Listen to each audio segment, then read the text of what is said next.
The morning sun cast long shadows across the marble steps of the Riverside County Courthouse as Sarah Mitchell climbed them with deliberate, measured steps. Her small hand gripped the leather leash so tightly that her knuckles had turned white. Beside her, Buddy, a magnificent golden retriever with a coat the color of wheat in autumn, moved with calm, purposeful grace. The dog seemed to understand the weight of this moment, his body language reflecting the seriousness that permeated the air around them. Sarah was only 9 years old, but she carried the burden of an adult. The courthouse loomed above her like a gray concrete giant, its imposing architecture designed to inspire reverence and intimidate simultaneously. She'd visited this building 3 times before today, each visit drilling into her the reality of what was to come. Today was different. Today, she would finally take the stand. Behind Sarah, her parents moved in synchronized silence. Her mother, Jennifer, kept one hand on Sarah's shoulder, though the gesture was as much for her own comfort as it was for her daughter's. Her father, Michael, walked slightly ahead, scanning the entrance as if searching for an escape route they both knew didn't exist. Both parents looked exhausted, the kind of exhaustion that comes not from lack of sleep, but from months of emotional devastation and legal battles. The skin under their eyes had taken on a grayish tint. Jennifer's usually vibrant red hair was pulled back into a severe bun, and Michael's jaw was perpetually clenched, as if he were holding back a scream that might never end. 6 months ago, their world had shattered in the span of 30 seconds. It had been a Tuesday afternoon in June when a neighboring teenager, distracted by his cell phone, had blown through a red light at 45 miles per hour. Sarah had been riding her bicycle across the intersection on the way home from school, following every traffic rule she'd been taught. The impact had been catastrophic. She'd been thrown 15 feet through the air, landing hard on the pavement. The teenage driver had never even looked up from his phone until after he'd hit her. Sarah had spent 3 weeks in the hospital. Multiple fractures, internal bleeding, a concussion that had left her unable to recognize her own parents for several terrifying hours. The physical injuries had healed.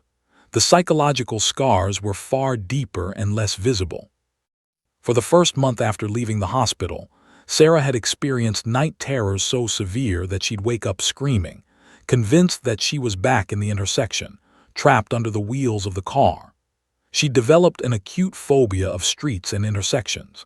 Even the sound of screeching tires would send her into a panic attack that would last for hours.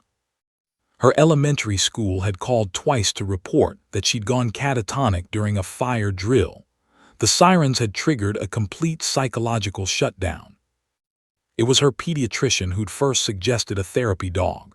The doctor had explained to Jennifer and Michael that trauma, especially in children, often responds beautifully to animal-assisted therapy. There was something about the unconditional presence of a trained animal that helped the human brain begin to process and heal from trauma. The family had been skeptical at first. How could a dog help with something so serious? But they were desperate. They would have tried anything. That's when Buddy came into their lives. A year old at the time, Buddy had been specially trained through an intensive program at the University of California's Animal Behavior Center. He was no ordinary pet. He was a precisely engineered emotional support system. His trainers had spent months conditioning him to recognize signs of anxiety and trauma in Sarah specifically. He could sense when her heart rate elevated, when her breathing became shallow, when anxiety was beginning to spiral into panic. And when he sensed those things, he knew exactly what to do. Buddy would press his warm body against hers, providing deep pressure stimulation that activated her parasympathetic nervous system, the body's natural calming mechanism. He'd rest his head on her lap or her chest, his heartbeat becoming an anchor that synchronized with her own. He was trained to interrupt nightmares by gently waking her before the worst of the dreams could take hold. He'd learned a series of hand signals that Sarah could use to communicate her emotional state when words failed her, which was often, especially in the beginning. Over the course of 3 months, Sarah had transformed. The night terrors had decreased dramatically. She could now cross streets without descending into paralyzing panic. She'd returned to school and was maintaining a B average. More importantly, she was smiling again. Real smiles, not the forced grimaces she'd mastered during her recovery. Buddy had quite literally saved her life, rescuing her from a psychological abyss that had seemed bottomless. But Buddy's role had evolved beyond therapeutic support. Buddy had become her voice. When the legal case had been filed, Sarah's parents had known that their daughter would eventually have to testify. The defendant's insurance company had initially offered a settlement, but it had been insulting, a pittance that wouldn't even cover Sarah's ongoing psychological treatment. The family had decided to fight. And fighting meant that Sarah would have to relive the worst moment of her life in front of a room full of strangers, under the hostile questioning of a defense attorney whose job it was to convince the jury that Sarah was mistaken, confused, or lying. The thought of subjecting their fragile 9-year-old daughter to that kind of psychological warfare had kept both parents awake at night for weeks. It was Sarah's therapist, Doctor, who'd suggested that Buddy should be allowed in the courtroom during Sarah's testimony. The request had been unusual.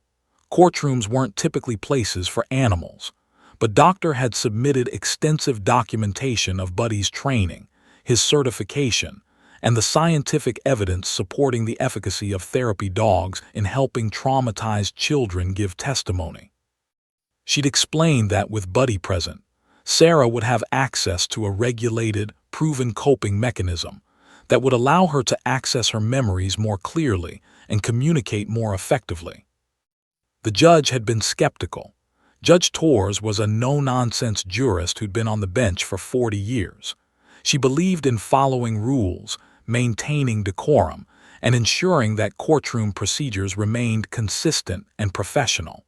A dog in her courtroom seemed like a violation of everything she stood for. But when Sarah's attorney had appealed to the judge's human side, reminding her that this was a child victim, that the evidence was crucial, and that the presence of a certified therapy animal fell well within legal precedent, Judge Torres had reluctantly agreed to a trial basis. Now, as Sarah climbed those courthouse steps with her hand in her mother's and her other hand holding Buddy's leash, she was acutely aware of the significance of what she was about to do. She wasn't just testifying about an accident. She was testifying about trauma, about survival, about a moment that had fundamentally altered the trajectory of her entire life. Buddy paused at the top of the steps and looked back at her, his amber eyes filled with what Sarah could only interpret as encouragement and unconditional support. Together they walked through the courthouse doors. The courtroom hallway was a maze of polished wood and echoing footsteps. Sarah's parents guided her toward courtroom 7, which had been assigned to their case. The hallway seemed to stretch on endlessly, with doors on either side bearing the names of judges and case numbers. Sarah could hear distant voices emanating from behind some of these doors, muffled arguments, the occasional raised voice, the sound of justice in progress. Her heart was pounding so hard, she thought it might burst through her chest. They arrived at the courtroom 15 minutes early, as instructed. Sarah's attorney, a compassionate woman named Summers, was already there, setting up her materials at the plaintiff's table. Was in her mid-50s, with salt and pepper hair and kind eyes that had seen enough courtroom battles to know that this case, involving a child victim, was particularly important. When she saw Sarah, her expression softened immediately. "Sarah, sweetheart," said, approaching with a warm smile, "how are you feeling today?" Sarah shrugged noncommittally. How was she supposed to answer that? She was terrified. She was nauseous. She wanted to run out of this building and never come back, but she also knew that her testimony mattered. Her parents had explained that many times. She squeezed Buddy's leash a little. "This is Buddy," Sarah's mother, Jennifer, said too, gesturing to the golden retriever. "His presence has been cleared by the judge's office, but we wanted to make sure everything was set up correctly before we go in." Nodded. She'd been working with Sarah's family for months now, and she understood the critical role that Buddy played in Sarah's ability to function. She'd received the formal approval from Judge Torres Chambers just yesterday, a typed letter on official letterhead, signed by the judge herself, stating that the certified therapy dog could remain with the minor witness during her testimony, provided the dog remained seated and made no disruptive noises. The dog will be fine, assured them. The judge has made her position clear. What matters now is that Sarah feels supported and comfortable enough to tell the truth about what happened. As if on cue, the defense attorney walked past them in the hallway. Robert was a tall man in his early 60s, with slick-back dark hair and an expression of perpetual skepticism. He wore an expensive suit that probably cost more than Sarah's family earned in a month. He barely glanced at Sarah and her family as he walked past, but Sarah caught the slight smirk that played across his lips before he disappeared into the courtroom. Sarah felt a chill run down her spine. "Don't worry about him, Michael," Sarah's father whispered, placing a protective hand on her other shoulder. "He's just trying to intimidate us. That's what lawyers do." But Sarah understood on some instinctive level that this man was going to be her adversary today. He was going to try to make her doubt herself, to make her seem like she was lying or confused. She'd overheard her parents talking about this possibility, though they'd tried to shield her from the details. They'd explained that the defense attorney's job was to defend his client, the teenage driver, and that sometimes that meant trying to poke holes in the testimony of witnesses, even child witnesses. The doors to courtroom 7 opened and a clerk emerged. "The judge is ready to begin," she announced. "The parties may enter." Sarah's family filed into the courtroom. The room was exactly as Sarah remembered from her previous visits, formal, imposing, designed to invoke a sense of gravity and importance. The judge's bench dominated the front of the room, elevated above everything else, a physical manifestation of judicial authority. The jury box sat to the right, still empty at this early morning hour. The two attorneys' tables faced the bench, with Sarah's attorney settling into one and Robert moving toward the other, along with an associate and the defendant's insurance company representative. Judge Torres entered through a side door, and everyone stood. The judge was a woman in her late 60s, with steely gray hair cut in a severe bob and sharp, intelligent eyes that seemed to miss nothing. She wore her black robes with the kind of authority that came from decades of making life-altering decisions that affected other people's futures. She moved to her seat on the elevated bench with measured dignity. "Be seated," she commanded, in the room. Judge Torres adjusted her glasses and looked down at the papers before her. She shuffled through several documents, then looked up, her gaze scanning the courtroom until it landed on Sarah and Buddy. The judge's expression was unreadable. "Before we begin," Judge Torres said, her voice carrying clearly through the silent courtroom, "I understand there's a request regarding a service animal in my courtroom." Stood, "Yes, Your Honor. Sarah Mitchell is the minor plaintiff in this case and will be providing testimony today. She is accompanied by Buddy, a certified therapy dog trained specifically to assist her with managing trauma-related anxiety. The dog's presence has been medically recommended and will help ensure that Sarah is able to provide clear and accurate testimony." Judge Torres leaned back in her chair, studying Sarah and Buddy with an intensity that made Sarah want to shrink into the floor. The judge's eyes were not unkind, but they were searching, as if she were trying to determine whether this was a legitimate medical accommodation or some kind of theatrical stunt designed to manipulate the jury's emotions. Robert stood up. "Your Honor, if I may object, the presence of a sympathetic animal in the courtroom is precisely the kind of emotionally manipulative tactic that can prejudice the jury against my client. The jury should be evaluating this child's testimony based on the facts and her credibility, not on their emotional response to a dog." Stood again. "Your Honor, this dog is not a prop.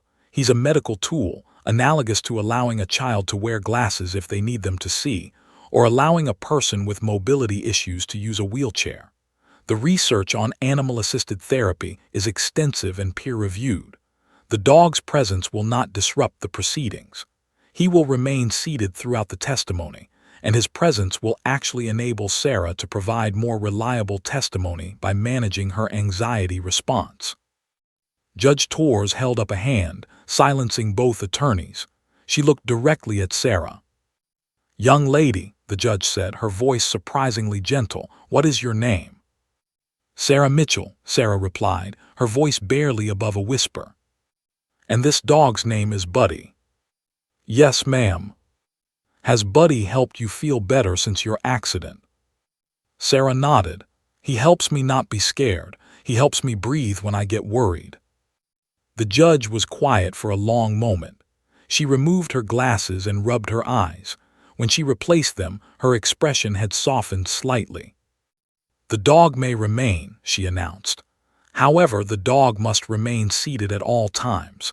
If the dog makes any disruptive noise or movement, he will be removed immediately. Is that understood?" "Yes, Your Honor," both attorneys replied in unison. Sarah felt a wave of relief wash over her.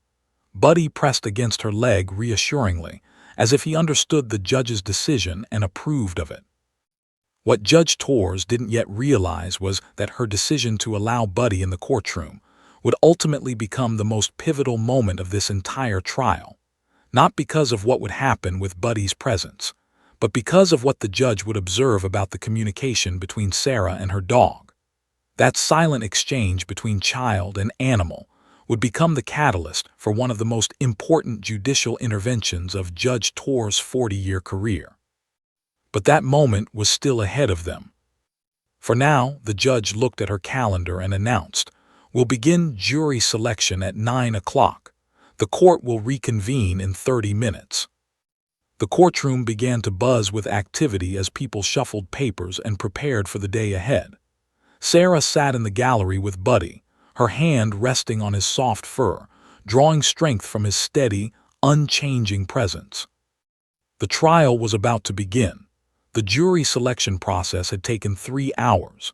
Sarah sat in the gallery throughout the entire procedure, watching as attorneys questioned potential jurors about their biases, their experiences with accidents, their feelings about children testifying in court. It was tedious and mind-numbing, and yet Sarah's anxiety had only intensified with each passing hour. She drank 3 cups of water, made 2 trips to the bathroom, and had barely touched the sandwich her mother had brought for lunch. By 1 o'clock in the afternoon, the jury was seated. 12 men and women, plus 2 alternates, all sworn to listen to the evidence and render a fair verdict. They looked ordinary, a mix of ages, genders, and apparent socioeconomic backgrounds. Sarah wondered if any of them had children, if any of them understood what it meant to be a 9-year-old girl testifying about the worst day of her life. The opening statements began. Summers, Sarah's attorney, stood and addressed the jury with quiet confidence. She described the facts of the case in straightforward language: a teenage driver, a distracted driving incident, a child victim. She explained that the evidence would show clear negligence and that Sarah's testimony would be crucial in establishing the full extent of the defendant's recklessness and Sarah's injuries. Then Robert stood. He spoke with the smooth, persuasive cadence of a man who'd spent decades convincing juries to see things his way. He acknowledged the accident. Yes, it was unfortunate. Yes, the young driver had made a mistake. But he suggested that mistakes didn't necessarily constitute negligence in the legal sense. He talked about the capriciousness of accidents, how sometimes terrible things happen despite everyone's best intentions. He spoke with sympathy about his young client, the driver, who was also a victim in this situation, a victim of a split-second error that had irrevocably altered his life. Sarah watched the jury's faces as spoke. Some of them were nodding slightly, some were frowning. She couldn't tell if they believed him or if they were just listening. Her stomach churned with anxiety. By 2 o'clock, the prosecution was ready to begin their case. They called their first witness, the police officer who'd responded to the accident scene. He about the skid marks on the road, the damage to Sarah's bicycle, the position of the vehicles after impact. The evidence was damning. The teenage driver had clearly been going too fast for the intersection and had shown no signs of braking before impact. But the real focus of the prosecution's case would be Sarah's testimony. Everyone in the courtroom knew it. Everything else was just context and background. The heart of the case, the human element that would make the jury care about the outcome, was the small girl sitting in the gallery with a golden retriever. At 3:15 stood up. The people call Sarah Mitchell to the stand. Sarah's entire body went rigid. This was it. This was the moment she'd been dreading and anticipating for months. Her mother squeezed her hand gently. "It's time, sweetheart," Jennifer whispered. "You can do this, just tell the truth." Sarah stood on trembling legs. Buddy immediately rose as well, sensing her anxiety. Sarah's hand gripped his leash, and together they walked toward the witness stand. Every eye in the courtroom was on her. She could feel the weight of their attention like a physical force pressing down on her shoulders. The court clerk motioned for Sarah to sit in the witness chair. It was positioned to the right of the judge's bench, elevated slightly above the rest of the courtroom.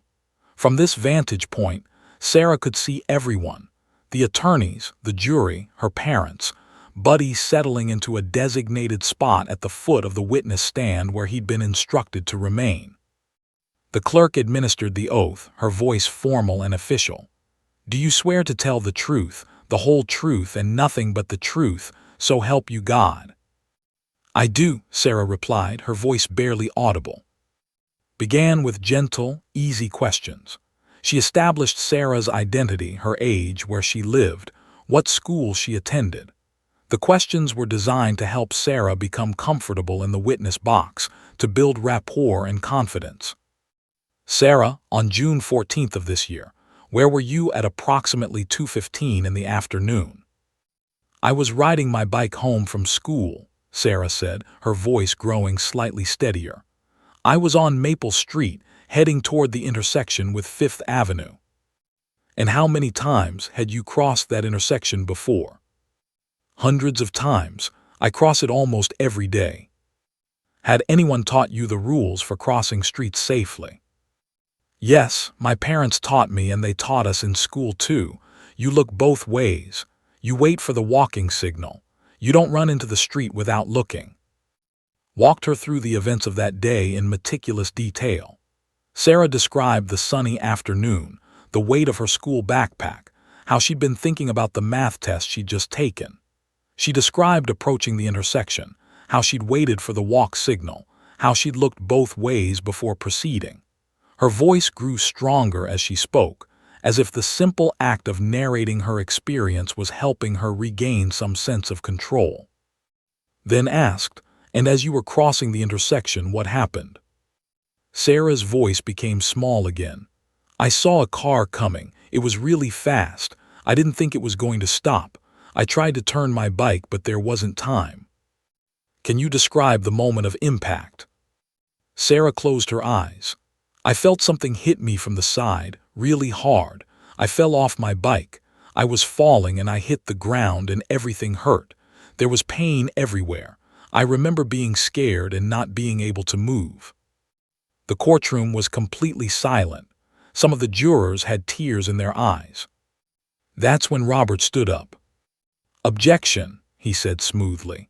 "Your Honor, the witness's subjective experience of pain is not relevant to the question of negligence.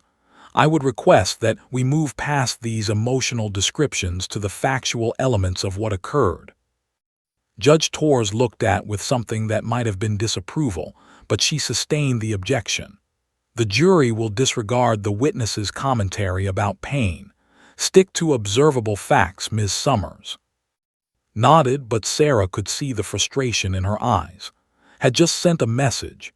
He was going to be aggressive, and he was going to try to minimize Sarah's suffering at every opportunity. "Your witness," said, sitting down. Robert stood and approached the witness stand. He was smiling, but it was a predatory smile, the smile of a wolf approaching a lamb. He planted himself directly in front of Sarah, close enough that she had to crane her neck to look up at him. Sarah, he began, his voice dripping with false friendliness. How old were you when you had this accident? 8, Sarah replied. And 8-year-olds sometimes have trouble remembering things accurately, don't they? I don't know, Sarah said quietly. I remember this really clearly. Do you? His voice shifted, becoming more skeptical. Sarah, on the day of the accident, didn't you tell the police officer that you weren't sure exactly what happened? Didn't you say, and I quote, "I'm not really sure"? Sarah's mind raced.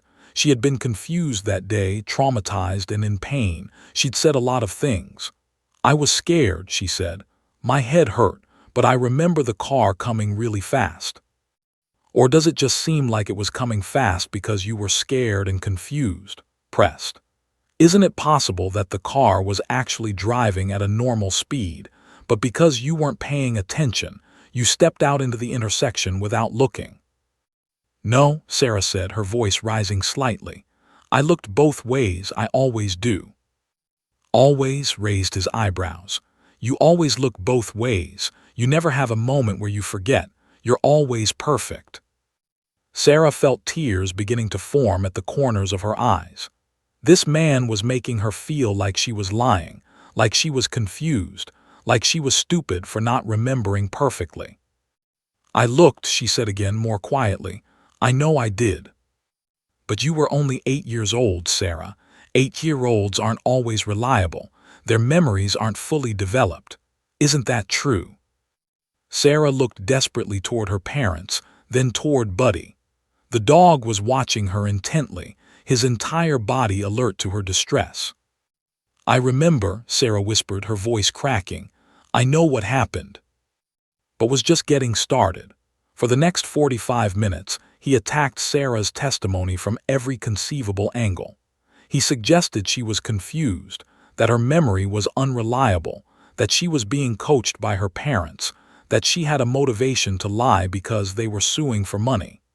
Each question was designed to chip away at her credibility, to make the jury doubt her account of events. Sarah's hands began to tremble. Her voice grew quieter and quieter. She could feel panic beginning to build in her chest. The courtroom seemed to be closing in on her. All these eyes watching her, judging her, deciding whether she was telling the truth or lying. That's when she felt it, the urge to signal Buddy. The need for that calm, grounding presence. Her right hand twitched slightly, beginning to make the downward gesture they'd practiced so many times. But Judge Torres was watching, and she saw everything. Robert's voice droned on, relentless as a jackhammer. And isn't it true, Sarah, that you've discussed this case with your parents on numerous occasions? That they've told you how important your testimony is? That they've perhaps suggested certain details that would be helpful to their case? Sarah shook her head, but the gesture was weak, unconvincing. Her throat felt tight, as if invisible hands were squeezing her windpipe. She couldn't swallow. She couldn't breathe properly. The courtroom, which had seemed large and imposing when she first entered, now felt claustrophobic. The walls were closing in, the air was growing thin, and everything was spinning slightly at the edges of her vision. Your Honor stood up. Counsel is badgering the witness. Sustained, Judge Torres said, her voice sharp. She looked at with obvious disapproval. Mister, rephrase your questions in a manner that doesn't assume facts not in evidence. Smiled unrepentant. He knew exactly what he was doing, and he knew that the judge's admonishment meant little. He had the right to cross-examine the witness, and he would push as hard as the judge allowed. Sarah, let me ask you this. When you woke up in the hospital after the accident, do you remember everything that happened before that? Sarah nodded slowly, but the movement made her head spin. Most of it, she said. Most of it, repeated, emphasizing each word. So you don't remember all of it. You've forgotten details. No, I remember the important parts. But which parts are important? Who decided that? Did your parents help you decide which parts were important? Sarah felt something breaking inside her chest. It was a physical sensation, like a dam cracking under the pressure of water. Her vision began to blur slightly. She could feel her heart pounding irregularly in her chest, the rhythm erratic and frightening. Sarah started, but her voice came out as barely a whisper.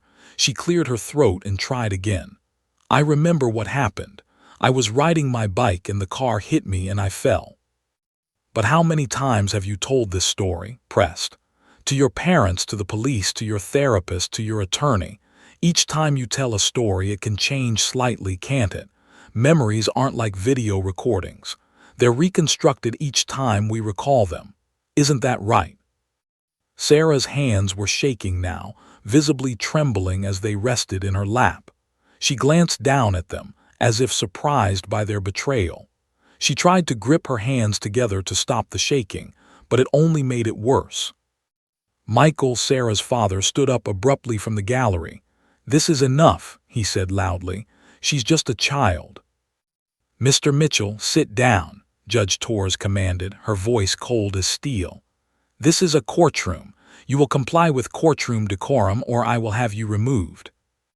Michael sat down, his face flushed with anger and helplessness. Jennifer placed a hand on his arm, her own eyes streaming with tears as she watched her daughter being systematically dismantled on the witness stand. Sarah felt the panic rising in her throat like bile. She couldn't breathe. The room was tilting. She could hear his voice continuing to assault her, but the words were becoming distorted, as if she were hearing them underwater. "And isn't it true that you had a concussion from this accident? That the doctors said you'd suffered a traumatic brain injury? Don't those injuries affect memory formation?" "I remember," Sarah said, her voice cracking badly now, desperation creeping into her tone. "I know what I saw." "Do you, though?" His voice was almost conversational now, which somehow made it more sinister. "Or do you remember what you've been told happened? There's a difference, Sarah, a very important difference. You seem like a smart girl. Surely you understand that." Sarah's lower lip began to tremble. She could feel tears forming at the corners of her eyes, and she blinked rapidly, trying to hold them back. But they came anyway, streaming down her face unbidden. She tried to wipe them away with the back of her hand, but more kept coming. Stood again. "Your Honor, this witness is clearly distressed. I would request a brief recess to allow her to compose herself." "One more question," said quickly. "Sarah, do you want to help your parents win this case?" "Objection," said loudly. "That's inflammatory and irrelevant." "Sustained," Judge Torres said, but the damage was already done. The question hung in the air like toxic gas, poisoning the jury's perception of Sarah's testimony. Sarah's breathing became ragged and shallow. She could feel her chest tightening, could feel the familiar harbinger of a panic attack beginning to take hold. This was what she'd been afraid of. This was why she'd been dreading this moment for months. Not because she was lying, but because the act of being questioned, of having her memory and her veracity attacked, of being made to feel stupid and unreliable, was triggering her trauma response. Her eyes darted toward the back of the courtroom, toward Buddy. The dog was sitting exactly where he'd been instructed to sit, but his entire body was tensed, his muscles coiled like springs. His amber eyes were locked on Sarah with an intensity that transcended the ordinary connection between a pet and its owner. It was as if Buddy could sense, with the precision of a finely tuned instrument, the exact moment when Sarah's psychological equilibrium was beginning to catastrophically fail. Sarah needed him. She needed his grounding presence, his calm certainty, his ability to anchor her to the present moment and pull her back from the edge of the abyss toward which she was spiraling. It was then that Sarah made the signal. Her right hand, still trembling, lifted slightly. With a deliberate but subtle motion, so quick that most people in the courtroom would have missed it entirely, she made a downward gesture. It was the signal she and Buddy had practiced hundreds of times with Doctor. It was the signal that meant, "I need you. I'm in crisis. Please help me." Buddy's response was immediate and perfectly trained. The dog's ears perked forward with intense focus. His entire body went rigid with alert attention. His eyes locked on Sarah with such concentrated intensity that it was almost palpable, a beam of unwavering devotion and protective instinct. The dog's body language shifted from relaxed to vigilant in a fraction of a second, his muscles tensing as if he were prepared to spring into action at any moment. It was the most profound moment of communication that had occurred in that courtroom. It was subtle, so subtle that Robert, still speaking, didn't even noticed, and her expression shifted to one of sympathetic understanding. Sarah's parents noticed, and they gripped each other's hands. But Judge Torres noticed everything. The judge's eyes had been tracking Sarah throughout the entire cross-examination. She'd been watching the girl's deterioration with growing concern, waiting to see if the defense attorney would cross some ethical line that would give her cause to intervene. But now, when she witnessed that silent signal between Sarah and Buddy, the deliberate gesture, the immediate and perfectly calibrated response from the dog, the profound emotional intelligence that the exchange demonstrated, something shifted in her judicial consciousness. This wasn't a confused, coached child. This wasn't a girl whose memory was being influenced by her parents. This was a traumatized child who had developed sophisticated coping mechanisms to survive her own psychological devastation. And this was a trained animal who understood, with precision and purpose, how to support that child through moments of crisis. Judge Torres had spent 40 years on the bench. She'd seen countless witnesses. She'd observed every conceivable variation of human behavior under pressure. But in that moment, witnessing the connection between Sarah and Buddy, she recognized something profound, something that transcended the typical rules of evidence and courtroom procedure. Robert was still talking. "So let me ask you one more time, Sarah. Isn't it possible that you're simply confused about?" "Stop," Judge Torres said, raising her hand sharply. The word fell like a gavel on the courtroom. Froze mid-sentence, his expression one of shock and indignation. Stood up, equally surprised. Every juror turned their attention to the judge. "We're taking a 15-minute recess," Judge Torres announced, her voice brooking no argument. She removed her glasses and fixed Robert with a look of such intensity that the defense attorney actually took a step backward. Ms. Summers approached the bench. Now, immediately. The courtroom erupted into whispered conversations as Judge Torres adjusted her position in her chair, her eyes never leaving Robert's face. Something significant had just shifted. Everyone could feel it. Judge Torres' private chambers were a study in controlled formality. Floor to ceiling lined the walls, filled with leather-bound legal volumes accumulated over 4 decades of judicial service. The judge's desk was massive, mahogany, antique, and meticulously organized. Behind it, windows overlooked the downtown street below, offering a view of the city that somehow made the room feel both isolated and connected to the world beyond. Robert entered first, his confident stride faltering slightly as he sensed the gravity of the moment. Followed, her expression cautious but determined. Judge Torres remained seated behind her desk, deliberately maintaining her elevated position, a subtle but unmistakable assertion of power and authority. "Sit," the judge commanded, gesturing to the 2 chairs positioned in front of her desk. They sat. The silence that followed was oppressive, heavy with unspoken tension. Judge Torres removed her glasses and rubbed her eyes with the heels of her palms, a gesture that revealed her exhaustion and the weight of the decision she just made. "Before either of you speaks," Judge Torres said, replacing her glasses, "I want to be absolutely clear about something.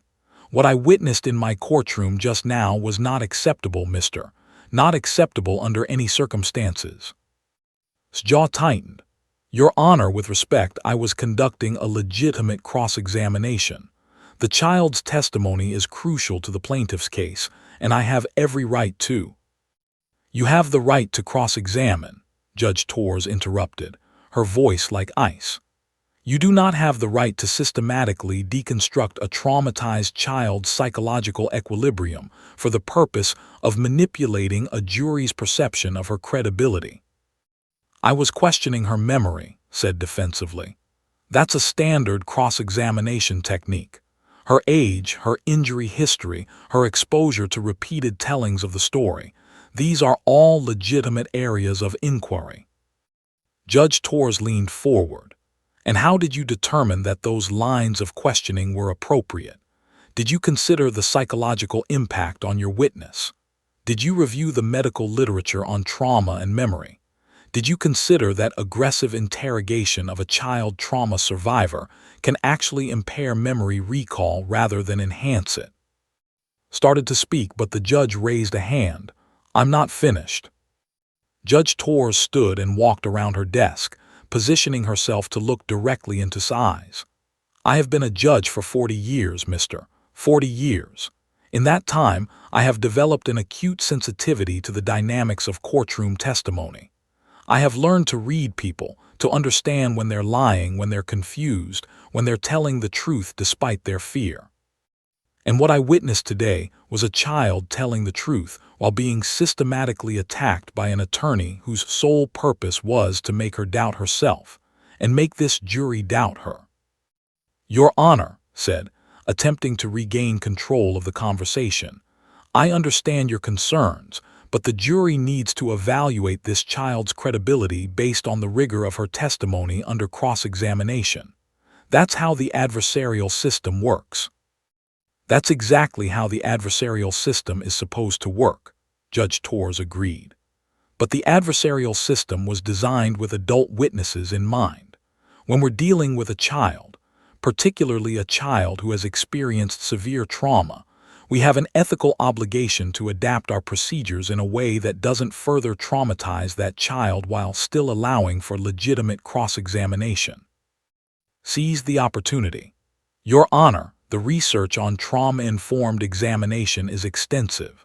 Children who have experienced trauma often respond to aggressive questioning by becoming defensive or frozen, which can make their testimony seem less credible even when they're being truthful.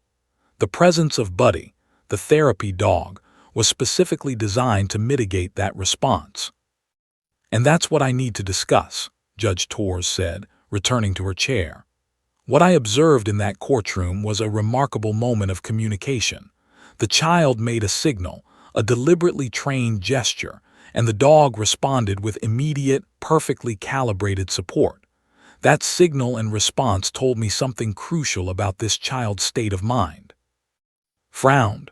With respect, Your Honor, that's anthropomorphizing an animal's behavior. The dog's response doesn't necessarily indicate anything about the child's credibility. On the contrary, Judge Torres said sharply, it indicates that this child has been working intensively with a trained professional to develop coping mechanisms for her trauma. It indicates that she has the psychological sophistication to recognize when she's in crisis and to access tools to help herself. And it indicates that she's not a confused, coached child. She's a traumatized child who is desperately trying to hold herself together while being interrogated by someone whose entire purpose is to make her fall apart. Judge Torres pulled a document from her desk drawer. I took the liberty of reviewing the medical certification for this dog. Buddy has been trained through an accredited program. The certification indicates that he can recognize the physiological signs of panic attacks and anxiety in this specific child. The certification further indicates that he has been trained to provide grounding techniques that activate the parasympathetic nervous system and promote psychological regulation. She looked directly at, that dog is not a sympathetic prop. That dog is a medical device, no different than a wheelchair or a hearing aid. The child was using him exactly as he was designed to be used. But the jury's emotional response to the dog began. The jury's emotional response is their concern, Judge Torres said coldly. Just as it's their concern to understand that a child trauma survivor having access to a coping mechanism does not make her testimony less reliable. In fact, if anything, it makes her testimony more reliable because she can maintain better psychological equilibrium while testifying. Leaned forward slightly. Your Honor, are you saying that you intend to place restrictions on Mr.'s cross-examination? I'm saying, Judge Torres replied carefully, that I intend to ensure that the cross-examination of this child witness remains within the bounds of professional ethics and psychological soundness. Mister, you may continue to cross-examine Sarah Mitchell. You may question her memory, her perception, her understanding of events, but you will do so in a manner that does not deliberately attempt to trigger a psychological crisis. You will do so with an awareness that this is a child, not an adult attorney. And you will do so with recognition that aggressive interrogation techniques that work on adult witnesses may actually impair a trauma survivor's ability to access accurate memories. His face flushed with indignation. Your Honor, this seems like you're placing restrictions on my ability to adequately represent my client. I'm not restricting your ability to represent your client, Judge Torres said. I'm restricting your ability to abuse a child witness in the process. There's a difference. She pulled out a pen and began writing on a pad. I'm going to issue an order defining the parameters of acceptable cross-examination of this minor witness. The order will be based on established case law regarding the examination of child witnesses and trauma survivors. Both of you will receive copies before we reconvene. Judge Torres looked up at Ms. Summers. I want your client to know that this order was issued based on my observation of her testimony and her response to aggressive questioning. This order is designed to protect her psychological integrity while still allowing for legitimate cross-examination.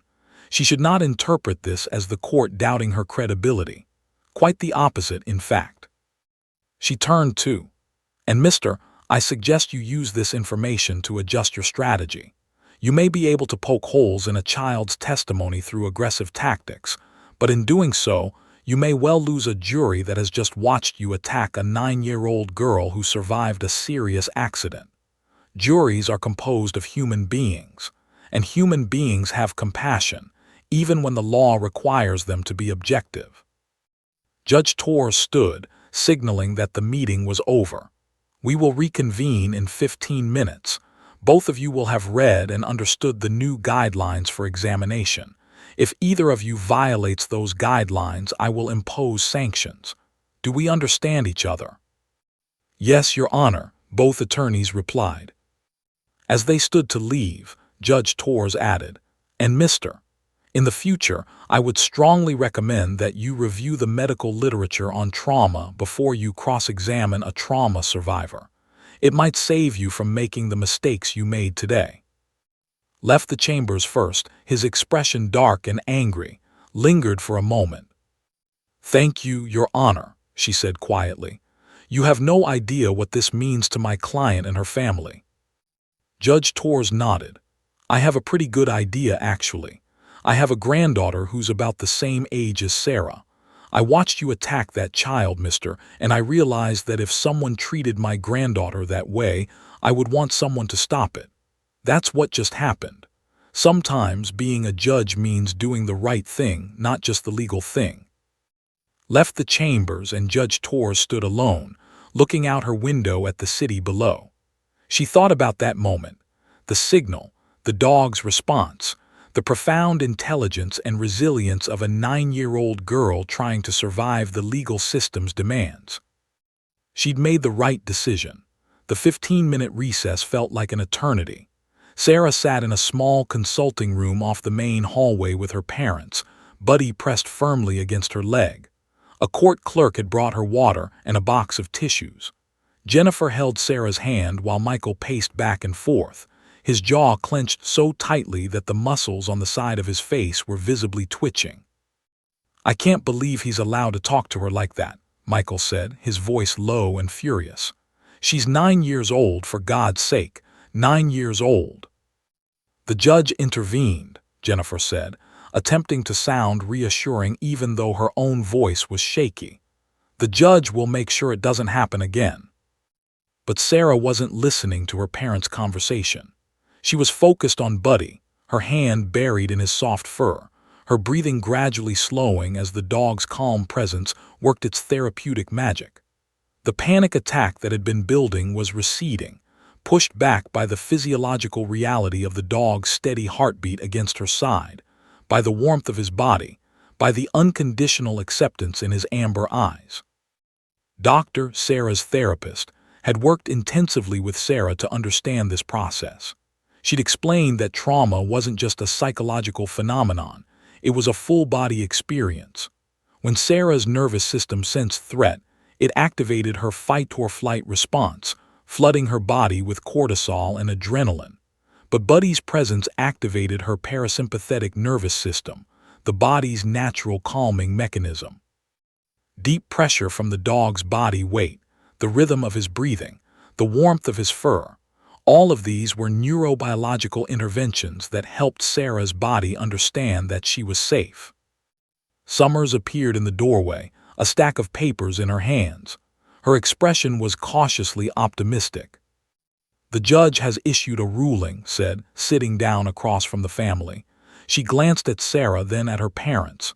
"It's very favorable to us, very favorable to Sarah." She pulled out a copy of the order and read key passages aloud.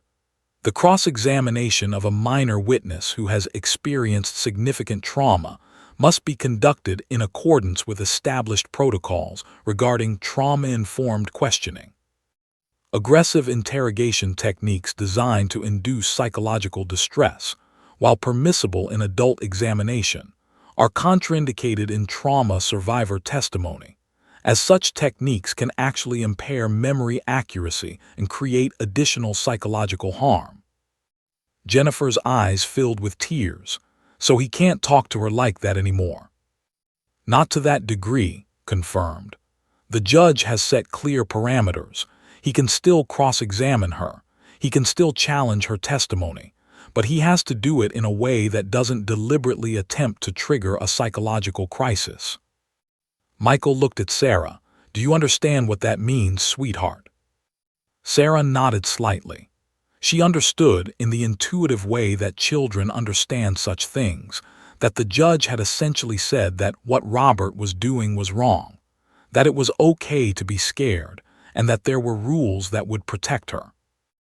The judge also made a point of saying that your testimony credibility is not in question, continued. The judge observed your interaction with Buddy and recognized that you have sophisticated coping mechanisms, which actually enhances your reliability as a witness. The judge is sending a message to that jury that will protect you. A court officer appeared in the doorway. "We're ready to reconvene," he announced. The family gathered their things and made their way back toward the courtroom. As they approached, Sarah could see Robert and his associate standing in the hallway, was reading the judge's order, his face growing darker with each line. His associate was speaking to him in low tones, presumably advising him on how to adjust his strategy. When looked up and saw Sarah, his expression hardened, but something had changed in his eyes, a calculation of his approach. He'd been thoroughly chastised by the judge, and he was intelligent enough to understand that continuing with his previous tactics would only damage his case further. They entered the courtroom. The gallery was fuller now. Word of the dramatic recess had apparently spread, and several people had gathered to observe the remainder of the trial. Sarah noticed a court reporter setting up a recording device in one corner. Everything about this moment felt significant, weighted with consequence.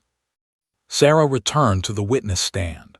Buddy resumed his position at the base of the stand. Judge Torres entered through her private door and settled into her chair with her characteristic dignity. "Let the record show that we are reconvening after a brief recess," Judge Torres announced. "Both counselors have been provided with new guidelines regarding the examination of this minor witness. Mister, do you acknowledge receipt and understanding of these guidelines?" Stood slowly. "Yes, Your Honor, I do." "Good," Judge Torres said. "You may resume your cross-examination." Approached the witness box with a noticeably different demeanor than before the recess. His aggressive posture had softened slightly. His voice, when he spoke, contained less venom. "Sarah, I apologize if my previous questions upset you," began, his tone carrying a measure of contrition that seemed both genuine and calculated. "I was simply trying to understand the facts of the case." Let me ask you this. On the day of the accident, did you see the car coming before it hit you? It was a simple question, asked in a straightforward manner. Sarah could feel the difference immediately. This wasn't an interrogation designed to destroy her credibility. This was a legitimate cross-examination. I saw it, Sarah said, her voice steadier now. It was coming really fast. And did you have time to move? No, it happened too quick. Thank you, said. He paused, seeming to consider his next question carefully.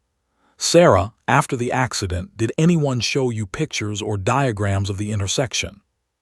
My lawyer did, Sarah replied. She showed me pictures so I could explain what happened. And did looking at those pictures help you remember what happened? Yes, it helped me explain it better. The questioning continued for another 20 minutes, but the tone had completely transformed. Was still cross-examining, still challenging Sarah's account, but he was doing so in a manner that respected her status as a traumatized child. He asked about her memory, but without suggesting she was lying. He asked about her perception, but without attacking her credibility. He asked about potential alternative scenarios, but without implying she was confused or coached. Sarah's responses became more articulate and confident. The jury watched, their expressions shifting from sympathy to genuine engagement with the substance of her testimony. They were no longer reacting to a child being attacked. They were listening to a child tell the truth, with appropriate caution and skepticism, but without cruelty. At one point, when asked a particularly challenging question, Sarah hesitated. Her hand began to make the signal toward Buddy, but then she stopped herself. She took a deep breath and answered the question directly, without needing the grounding support of her dog. Judge Torres noticed this moment of growth, Sarah managing her own anxiety and finding her own strength to answer the difficult question. The judge nodded slightly, a gesture of acknowledgement that only Sarah seemed to catch. Stood up when finished. Your Honor, redirect examination. Go ahead, Judge Torres said. Asked Sarah a series of questions designed to reinforce and clarify her testimony. Sarah answered with clarity and confidence. By the time sat down, Sarah had reclaimed her narrative. She wasn't a victim being attacked. She was a witness telling the truth about what had happened to her. Thank you, Sarah said warmly. You may step down. Sarah stood, and Buddy rose with her. As she walked past the jury box toward her parents, several of the jurors made eye contact with her and nodded slightly, small gestures of respect and support. Her parents embraced her as she returned to the gallery. Michael whispered, "You were so brave, so brave." But Sarah barely heard him. She was focused on the moment just before had changed his approach, the moment when Judge Torres had intervened. The judge had seen her signal to Buddy. The judge had understood her distress, and the judge had acted. That understanding, that there were adults in the world who would advocate for her, who would protect her, who would ensure that the system didn't break her, was perhaps the most healing moment of Sarah's recovery. Judge Torres looked at the attorneys. We'll break for lunch. We reconvene at 1 o'clock. As the courtroom cleared, Judge Torres made eye contact with Sarah one more time. The judge's expression was one of quiet approval and recognition of the courage it had taken for a 9-year-old girl to testify about the worst day of her life. Sarah understood in that moment that she would be okay. The courthouse cafeteria was noisy and chaotic, a far cry from the formal solemnity of the courtroom. Sarah sat at a small table with her parents, picking at a sandwich she had no appetite for. Around them, various court personnel, attorneys, and witnesses moved through the space like actors on a stage, each absorbed in their own legal dramas. Jennifer watched her daughter carefully, noting the subtle shifts in her demeanor. The panic that had threatened to overwhelm Sarah before the recess had fully dissipated. In its place was something different, a quiet determination, a growing sense of agency. Sarah had survived the worst of Robert's assault, and she knew it. You don't have to eat if you're not hungry, Jennifer said gently, placing a hand over Sarah's. How are you feeling?" Sarah set down her sandwich. "Better. That last part wasn't as scary, he wasn't as mean." "That's because the judge told him he had to be fairer," Michael explained. "The judge saw that you were in trouble and she stopped him. That's her job, to make sure everyone is treated fairly." Sarah nodded, processing this information.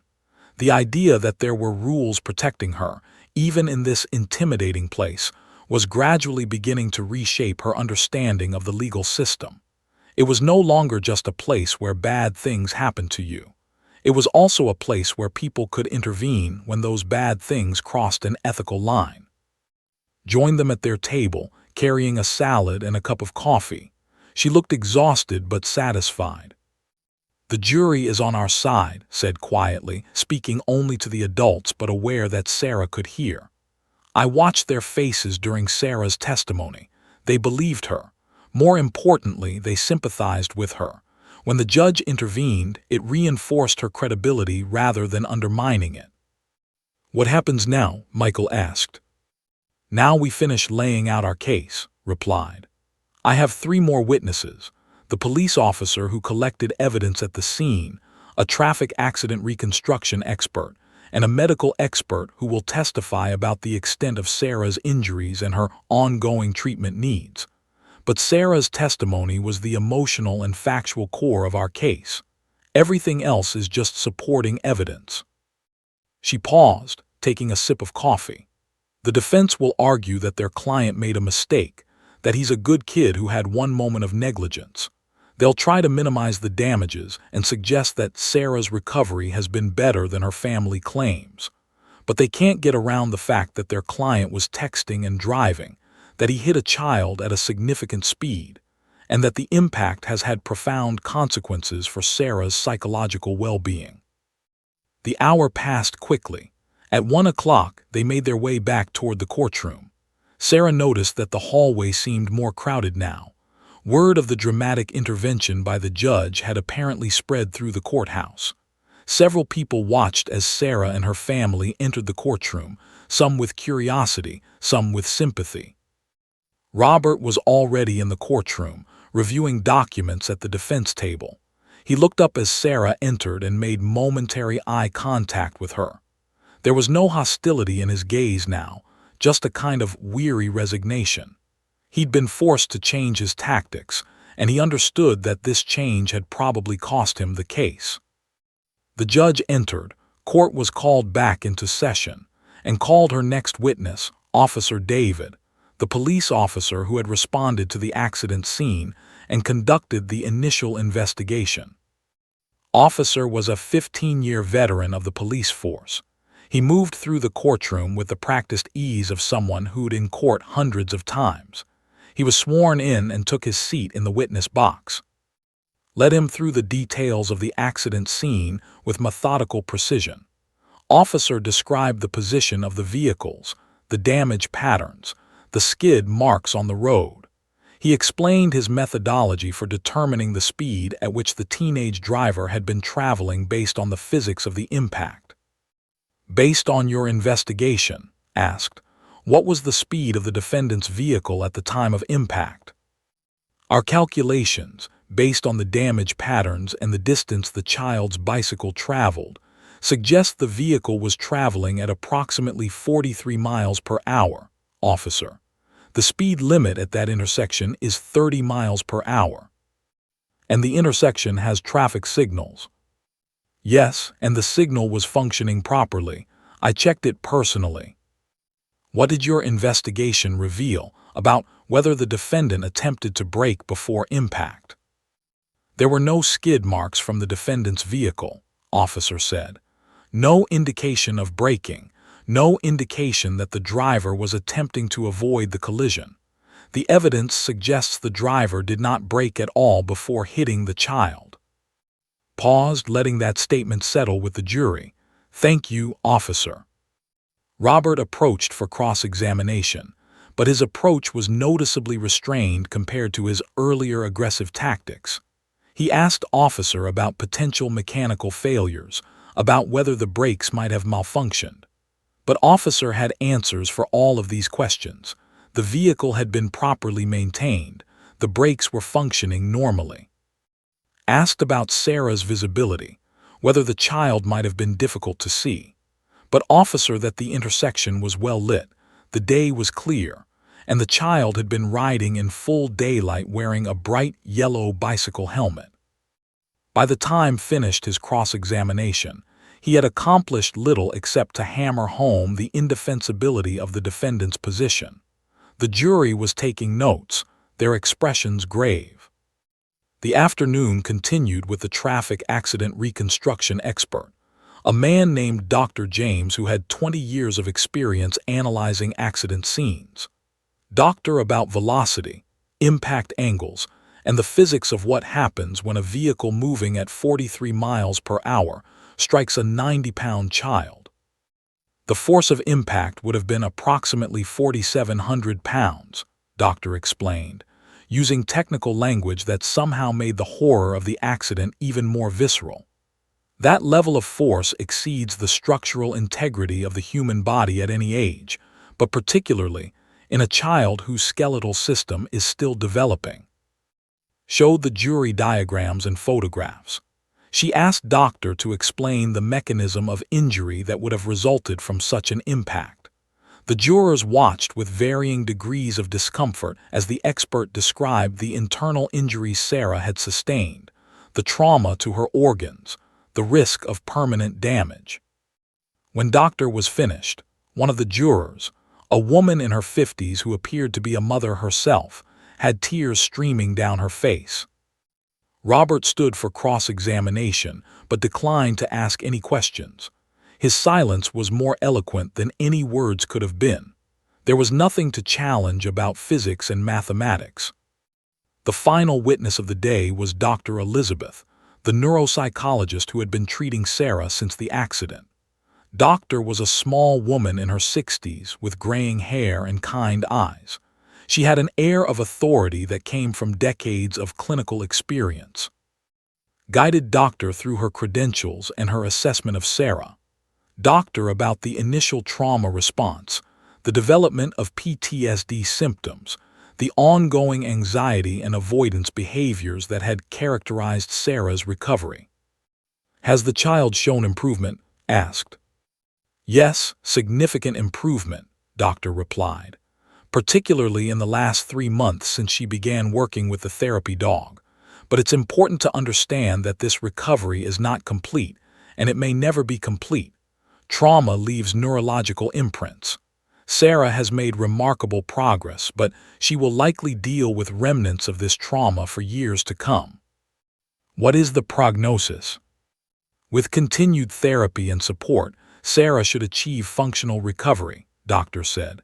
She should be able to attend school, to form relationships, to develop into a healthy adult.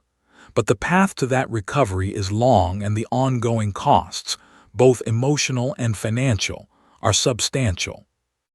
Robert stood for cross-examination.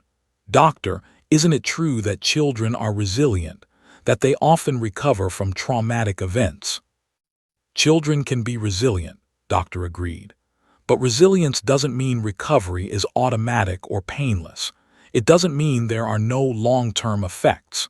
Sarah's resilience is evidenced by the fact that she's functioning at all, that she was brave enough to testify today despite her fear. Her resilience doesn't negate the reality of her trauma. Tried a few more questions, but Doctor was an experienced expert witness who wasn't easily rattled. By the time she stepped down, the jury had a comprehensive understanding of the profound and ongoing impact of the accident on Sarah's life. Judge Torres looked at the clock. We'll reconvene tomorrow morning at 9 o'clock. Both sides will present closing arguments and then the jury will deliberate. The court is adjourned. As people filed out of the courtroom, Sarah felt a profound sense of relief. She'd done it. She'd answered the questions. She'd survived. Approached the family. You should be proud, she said, looking directly at Sarah. Your testimony was powerful and truthful. I believe the jury heard you. That night, Sarah slept better than she had in months. Buddy remained at the foot of her bed, a steady, reassuring presence as she drifted into dreams unmarked by panic or terror. Tomorrow, the jury would decide. But today, Sarah had already won something more important. She had reclaimed her voice. The morning of the final day arrived with pale November sunshine filtering through the courthouse windows. Sarah had woken at 5 a.m., her stomach churning with anticipation. She dressed carefully in the same outfit she'd worn for her testimony, a blue dress that her mother said made her look confident and mature. Buddy seemed to sense the importance of the day, moving with unusual solemnity as they prepared to leave the house. The courtroom was already filling with spectators by the time Sarah's family arrived. Word had spread about the case, about the remarkable intervention by the judge, about the 9-year-old girl who had survived a terrible accident and found her voice through the support of a therapy dog.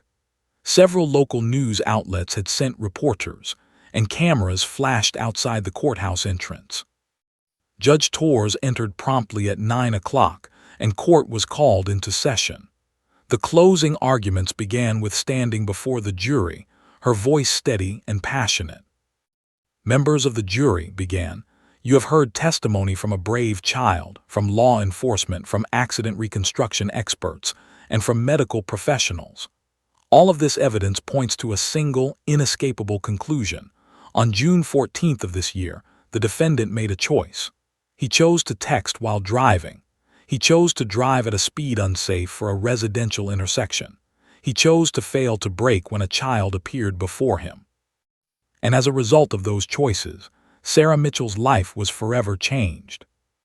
Walked slowly in front of the jury box, making eye contact with each juror. "You may have noticed something significant during this trial. You may have noticed that Sarah Mitchell is not asking you for pity. She's not asking you to feel sorry for her.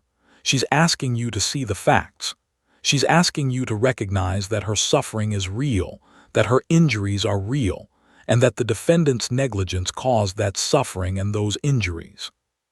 She paused, her hand resting on the rail of the jury box. "Sarah Mitchell showed you courage. She showed you honesty.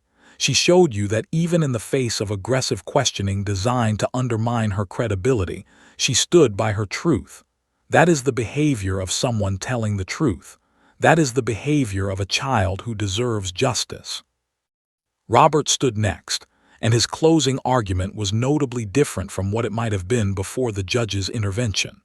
He didn't attempt to blame Sarah or suggest she was lying.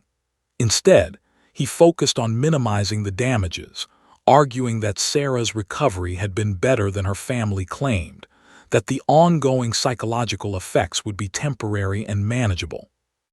"My client made a mistake," said, his tone carrying genuine regret. "A terrible mistake, but mistakes don't always result in the kind of massive damages that the plaintiff is requesting. Sarah Mitchell has been in therapy for 6 months. She's attending school. She's functioning. While the accident was undoubtedly traumatic, the evidence suggests that with continued treatment, the long-term impact will be limited." It was a weak closing argument, undermined by the mountain of evidence that had been presented. The jury seemed unmoved. Judge Torres provided her instructions to the jury, explaining the legal standards they needed to apply, the elements of negligence they needed to find proven. Then the jury was escorted to the deliberation room. The waiting began. Sarah and her family sat in a private consultation room provided by the courthouse. Hours passed with agonizing slowness, checked in periodically, bringing updates from courthouse staff about whether the jury was asking for clarification or requesting to review evidence. By noon, there was still no verdict. Lunch was brought in, but no one was particularly hungry. By 3 o'clock, Sarah had read through her book twice and was lying on the consultation room couch with her head on Buddy's side, the dog's steady breathing providing comfort. At 3:45, there was a knock on the door. A court officer appeared. "The jury has reached a verdict," the officer said. Sarah's entire body went rigid. Her parents gripped each other's hands, stood, straightening her jacket as if preparing for battle. They made their way back to the courtroom. The gallery was packed. Word had spread that a verdict was coming. News cameras were positioned outside, ready to capture the aftermath. Sarah sat at the plaintiff's table next to. Buddy remained at her feet. The jury filed back into the jury box, and Sarah studied their faces, trying to read the verdict in their expressions. Some of the jurors made eye contact with her, and their expressions seemed sympathetic. The jury foreman, an older man with gray hair and a weathered face, stood holding a piece of paper. "Have you reached a verdict?" Judge Torres asked. "We have, Your Honor," the foreman replied. "On the count of negligence, how do you find?" "We find the defendant guilty, Your Honor." Sarah felt her mother's hand grab hers. Jennifer was crying, silent tears streaming down her face. "And on the matter of damages," Judge Torres continued, "what is your award to the plaintiff?" The foreman looked at the paper. "We award the plaintiff Sarah Mitchell the sum of $4,250,000 to cover medical expenses, ongoing psychological treatment, pain and suffering, and lost quality of life." The courtroom erupted. Michael stood up, his fist pump of victory drawing looks from other observers. Some people applauded, quickly silenced by Judge Torres' stern expression. "Order in the court," Judge Torres said sharply. But her own expression had softened, and there was a glimmer of satisfaction in her eyes. Sarah didn't fully understand the enormity of what had just happened. $4 million. The number was too large, too abstract. But she understood that they had won. She understood that the jury had believed her. She understood that justice, in some measurable form, had been served. After the courtroom cleared and the dust had settled, Judge Torres called Sarah and her parents into her chambers, accompanied them. Sarah was surprised by how different the judge seemed when she wasn't on the bench. Without the formal robes and the elevated position, Judge Torres was simply an older woman with kind eyes and deep lines around her mouth that suggested a lifetime of serious decisions. "Please sit," Judge Torres said, gesturing to the chairs in front of her desk. Sarah sat, and Buddy immediately settled at her feet, his head resting on her shoe. Judge Torres watched the interaction with obvious interest.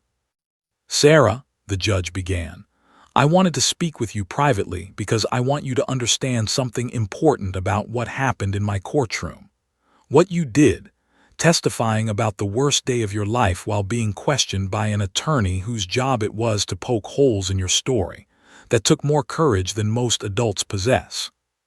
Sarah nodded slowly, not entirely sure what to say. "I also want you to understand," Judge Torres continued, "that the moment you made that signal to Buddy, that moment when you gestured to him and he responded, that told me everything I needed to know about your character. It told me that you were not a confused child.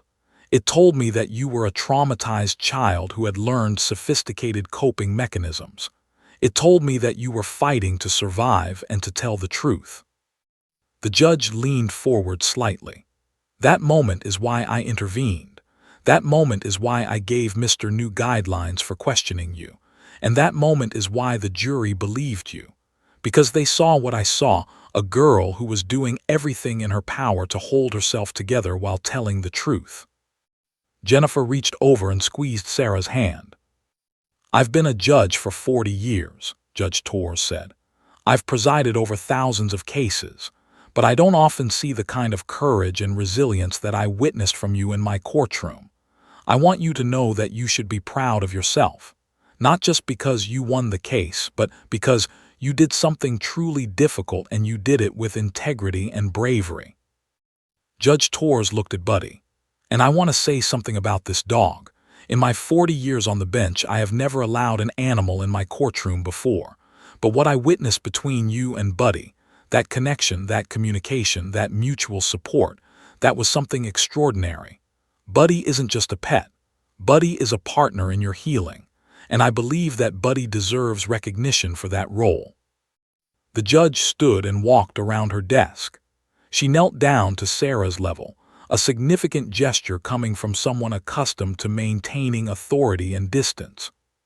Sarah, you are going to do great things in your life, Judge Torres said. You've already demonstrated that you have the courage, the integrity, and the resilience to face difficult challenges. As you grow up, I want you to remember this moment. I want you to remember that you survived something terrible and that you had the strength to tell the truth about it and that the truth matters. She stood up and extended her hand to Sarah.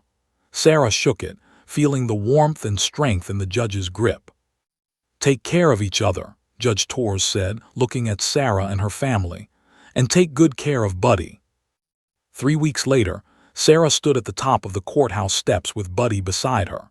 Her parents were giving an interview to a local news station about the verdict and its implications for child testimony in trauma cases. Sarah wasn't paying attention to the interview. She was looking out at the city, at the streets and intersections that had once terrified her, that she was gradually learning to navigate again. A woman approached Sarah, someone from the courthouse who had followed her case. Your testimony changed something, the woman said. After what happened in that courtroom, the county is now implementing new protocols for examining child witnesses. You started something important, Sarah. You made a real difference. Sarah smiled, genuinely smiled, and looked down at Buddy. The dog gazed up at her with those steady amber eyes that had been her anchor through the storm. Together, they walked down the courthouse steps into the afternoon sunlight. The intersection at 5th and Maple, which had once been the site of Sarah's trauma, was now something different.